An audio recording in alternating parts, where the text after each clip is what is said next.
Tonight, candidates in key races square off. I believe we're the land of opportunity, the land of plenty. My campaign is all about fighting for anyone in Pennsylvania that ever got knocked down, that had to get back up again. With less than 2 weeks to go until the midterms. Losing is not an option. Plus, abortion on the ballot. How voters in some states will get to weigh in on one of the most divisive issues this election cycle. And I remember one day saying, you know, God, I'm broken. I can't do this unless you help me. And he was there. We sit down with Nikki Haley to talk life lessons and her latest book. All this and more tonight on Faith Nation.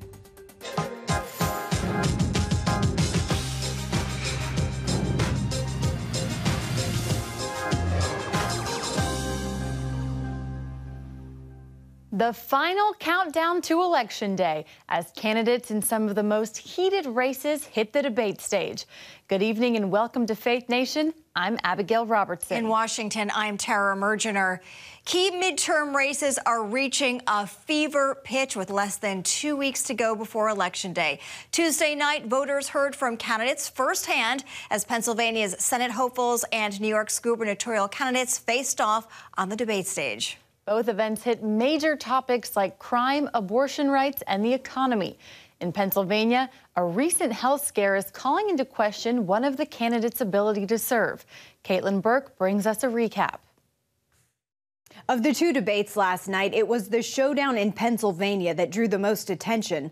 All eyes on Democrat John Fetterman, taking to the stage just 6 months after having a stroke. I might miss some words during this debate, mush two words together, but it knocked me down, but I'm going to keep coming back up. Fetterman did not commit to releasing his full medical records, but said his doctor believes he's fit to serve. While some applauded the determination it took for him to show up, others said his performance could hurt his chances with voters. It's about supporting and helping, young earners, young students to give them a break. When it came to abortion rights, Fetterman and his Republican opponent, Dr. Mehmet Oz, drawing a clear contrast. I want women, doctors, local political leaders, letting the democracy that's always allowed our nation to thrive, to put the best ideas forward so states can decide for themselves. If you believe that the choice for abortion belongs between you and your doctor, that's what I fight for. Dr. Oz attacking Fetterman's policies on crime, accusing him of trying to get as many murderers out of jail as possible. These radical positions extend beyond crime to wanting to legalize all drugs, to open the border, to raising our taxes. I want Washington to be civil again. In New York, Governor Kathy Hochul called her Republican challenger, U.S. Representative Lee Zeldin, an election denier. You basically heard Lee Zeldin say he would vote once again to overturn a presidential election. I think that's something everybody should know. Zeldin spent much of the last year railing against the increase of crime in New York. And earlier this month, 2 teenagers were injured in a drive-by shooting just outside his home. He accused Hochul of failing to protect New Yorkers. Go talk to the Asian American community and how it's impact them with the loss of lives. Jewish people targeted with raw, violent anti-Semitism on our streets. Polls indicated the races are narrowing in both Pennsylvania and New York. After holding a strong lead much of the year, Governor Hochul is now just barely clinging to her advantage over Zeldin. John Fetterman's lead is also at risk, and losing that Pennsylvania seat could secure Republican majority in the Senate. Caitlin Burke, CBN News, Washington. Well, a shift in polling shows good news for Republicans ahead of Election Day. 538 has been calculating the average of generic congressional ballot polls. And just 2 weeks ago, Democrats led in those polls by about 1.1%. But today, Republicans lead by 0.5%. When it comes to the Senate, back on October 13th, 538 predicted Democrats had a 66% chance of holding on to the Senate. And that's fallen to 55% today. The site is also predicting an 80% chance Republicans flip the House, which is an 11% increase from a few weeks ago. Well, since the Supreme Court overturned Roe v. Wade, the abortion battle has raged from state to state. In less than 2 weeks, 5 states will allow their voters to weigh in on the issues. As Capitol Hill correspondent Matt Galka reports, statewide referendums vary widely, and advocates are watching the outcomes closely. Abortion is on the ballot in November. It's the battle cry we've heard from both sides for different reasons as we head into the midterm elections. The issue is expected to drive voter turnout, but in some states, voters will have a direct hand in deciding how much access or how little they'd have to the procedure where they live. In addition to candidates, 5 states, California, Montana, Michigan, Vermont, and Kentucky, will have different abortion proposals on their midterm ballots.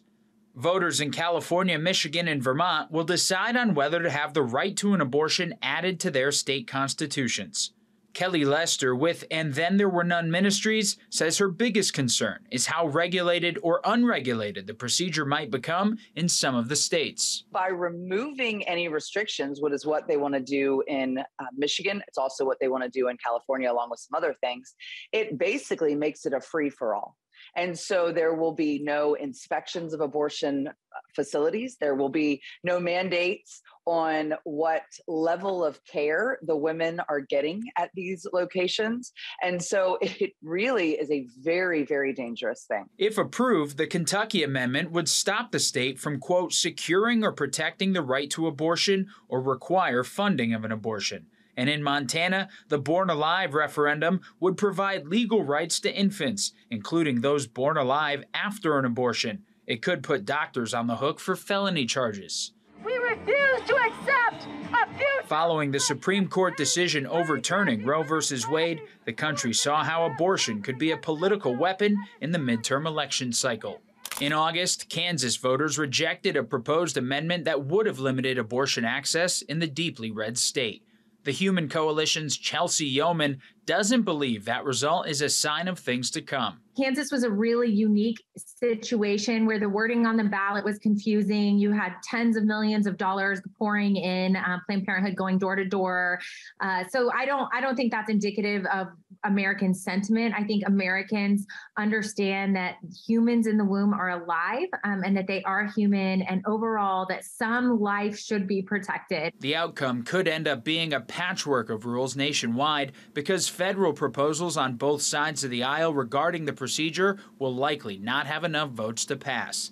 It's why some pro-choice Democrats believe the statewide measures are important. The Democrats are for codifying Roe. We have a bill that's passed the House. It's passed hopefully will pass the Senate. The Republicans, as you know, with Lindsey Graham, want to have a ban, and they're debating how many weeks to have that ban.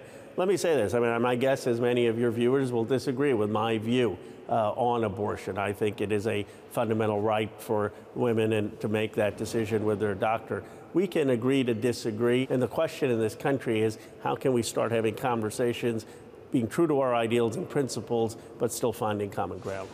Voter registration data would indicate that Democrats have made some gains, especially with women, since the Supreme Court's decision to overturn Roe v. Wade. But other polling would indicate that abortion is ranked in the middle of the pack, behind things like inflation, the economy, and crime when it comes to reasons why voters are being driven to the polls. What does that all mean? Well, it means that all eyes will be on results as they start to roll in on Election Day in November. Matt Galka, CBN News. Thanks, Matt. Well, joining us now is Nathan Gonzalez, editor and publisher of Inside Elections. Nathan, as Matt just reported, abortion will be on a handful of ballots, but in some states, voters will also be weighing in on everything from health care and marijuana to voting rights. How much do these kind of ballot measures drive people to the polls? Well, a lot of these races are going to be close. And with that context, then we can point to any number of factors being the deciding factor, right? Whether it's a ballot measure specific to an issue. But it's also hard to, because elections and campaigns are very complex organisms with lots of moving parts, it's going to be hard to distinguish when a race is decided by Prop 1 in Michigan or some other ballot measure around the country, because there are lots of other things going on.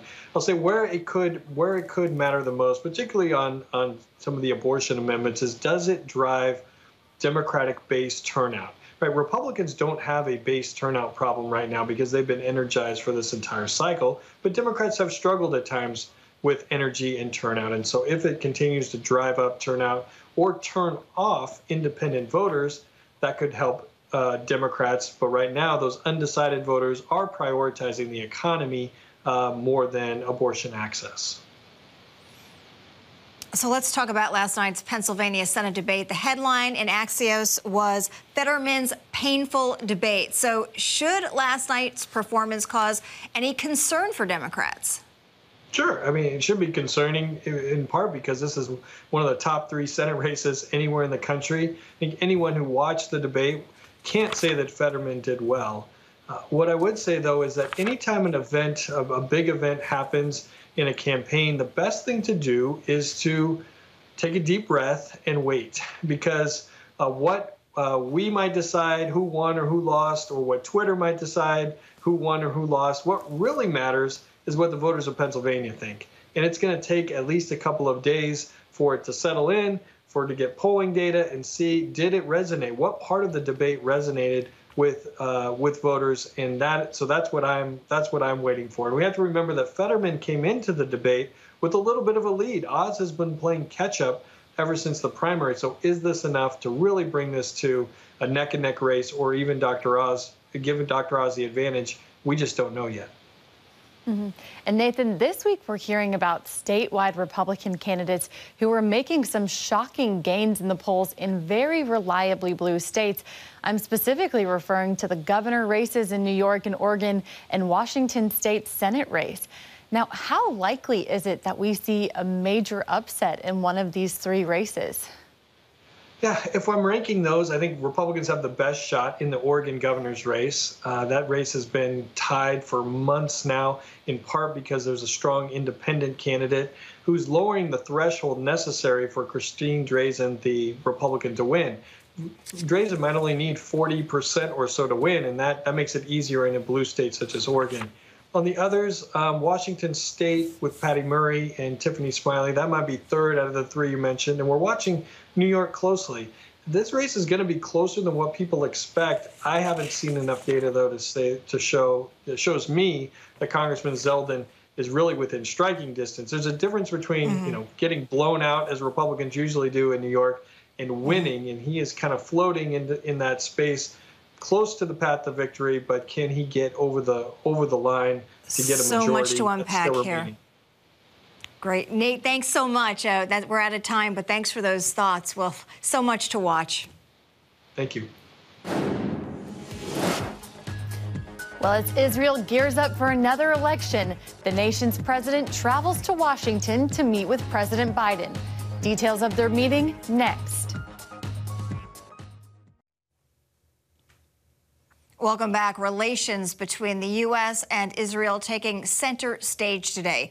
And as Israeli President Isaac Herzog was at the White House for a meeting with President Biden. The two are focused on restoring peace in the Middle East with the lingering question of how to deal with Iran. CBN's Brody Carter has been following the story. Brody, today's meeting comes ahead of some critical elections in both countries. Abby, Tara, today's diplomatic talks precede the midterms here in the U.S. and the upcoming elections for Israel's next prime minister. Major talking points today focused on the Iranian threat, not only in the Middle East, but also the entire world. President Herzog said that Israel's government has physical evidence of Iran's interference with the war in Ukraine, including fragments of Iranian drones and UAVs that were found on the Ukrainian battlefield. Conversation shifted to strengthening peace in the Middle East and the desire for other nations to join the historic Abraham Accords. Those were signed 2 years ago. As for the new natural gas deal with Lebanon and Israel, that's scheduled for signing tomorrow. Brody, there's been some criticism from the right that Joe Biden's administration is pushing its policies on Israel. How is that impacting relations between these countries? Well, before President Herzog's trip to the U.S. even took shape, he said it's because everything is so political right now that the two should meet. So the current prime minister, Yair Lapid, he runs a Democratic government. with many similar views as the current U.S. administration's democratic policies. So it makes sense to hear that President Herzog says U.S.-Israeli relations have never been stronger. Our friendship and strong bond transcends all political differences and opinions and parties. And I hope that together we can continue to work towards the well-being of the State of Israel, the United States, and the world at large. Israel's president is also expected to meet with Jewish leaders and participate in a discussion on the Abraham Accords while in D.C. before returning to Israel Thursday. Abby, Tara, back to you. Thanks, Brody. Well, she was the South Carolina governor and the U.S. ambassador to the UN. So what job still eludes Nikki Haley? That story when Faith Nation returns. Margaret Thatcher once famously said, "If you want something done, ask a woman." That quote is the inspiration behind the latest book by former South Carolina governor and UN ambassador Nikki Haley. Wendy Griffith recently spoke with Haley at her home in South Carolina to discuss her future plans, which could include a run for the White House. Throughout her life, Nikki Haley was told she was too brown, too young, too conservative, and too female. But instead of backing down, Nikki took it as a challenge to do something and be something great. We caught up with Haley near her home on South Carolina's Kiowa Island to talk about politics and her new book, If You Want Something Done, Ask a Woman. It features 10 extraordinary women who, like Haley, overcame incredible obstacles to achieve their dreams. Women like Israel's first Prime Minister, Golda Meir, to the Iron Lady herself, Margaret Thatcher.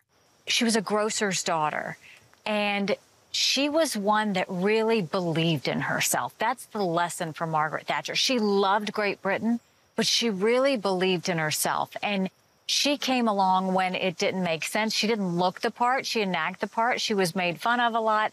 But what she saw was the devastation of socialism at the time. And so when she became prime minister, she really wanted to change all of that. She wanted people to have economic freedom. She wanted them to have the opportunities to be whoever they wanted to be. Like Thatcher, Haley could relate to being an outsider. As part of the only Indian family in Bamberg, South Carolina, a small rural town, she learned a valuable lesson from her parents early on. I remember when I would come home from school after being teased on the playground, and my mom would say, "Your job is not to show them how you're different. Your job is to show them how you're similar." And it's amazing how that lesson on the playground played out throughout my life. You know, whether it was in the corporate world, whether it was as governor or whether it was as ambassador. In 2004, Haley won a state house seat against a popular incumbent. And in 2011, became South Carolina's first female governor and the country's first minority female governor. During her second term, she saw her faith tested when a white gunman walked into a predominantly black church in Charleston and murdered 9 innocent people. And at that point, I had hit rock bottom. I was so sad. I was so upset. I was trying to protect a state. I wanted everything to be okay.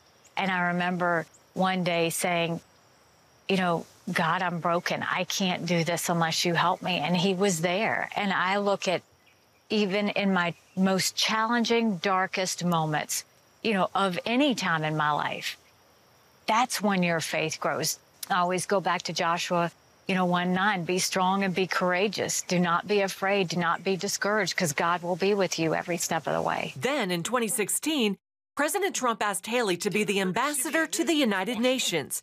She agreed with conditions. And I said, well, I'm not going to be a wallflower or a talking head. I need to be able to say what I think. And he said, Nikki, that's exactly why I want you to do this. And he was true to his word from the first day to the last day. Haley took part in the historic vote to move the U.S. Embassy from Tel Aviv to Israel's capital of Jerusalem.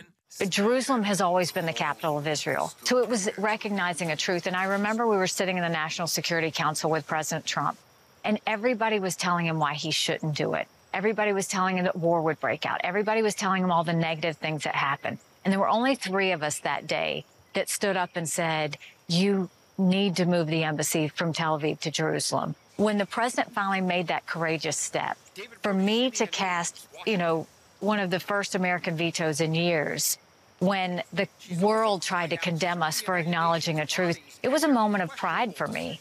After serving as governor here in South Carolina and later as U.S. ambassador to the United Nations, Nikki Haley says there's still one more job she'd like to have, and it's not vice president. I don't play for second. I've never played for second.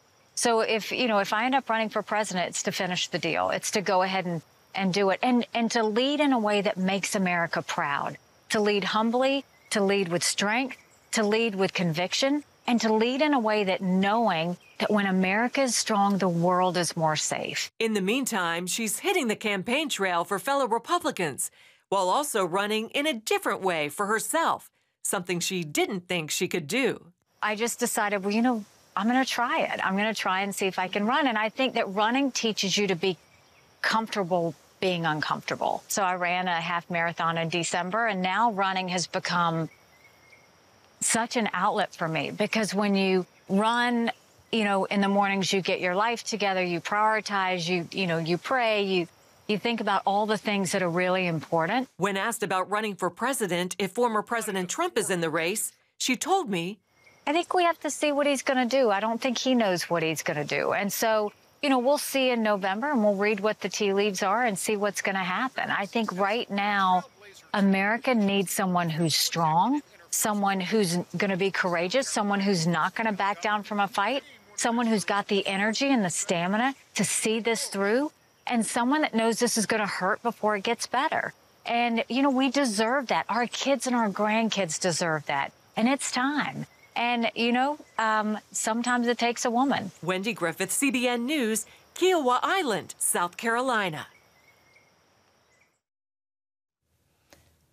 Finally tonight, 200 feet below ground and trapped. That was the situation for a group of tourists exploring caverns at the Grand Canyon. They were on a tour that was supposed to last 45 minutes, but ended up lasting nearly 30 hours after an elevator to the caverns broke. For a handful of people, taking 21 flights of stairs back up was not an option, and that's when first responders came to the rescue. Search and rescue constructed a rope system in the elevator shaft, harnessing the tours and pulling them to safety. Everyone made it out unharmed. Whew, I would not have liked that. No, I'm with you on that. All right, that's going to do it for Faith Nation. We'll see you back here tomorrow.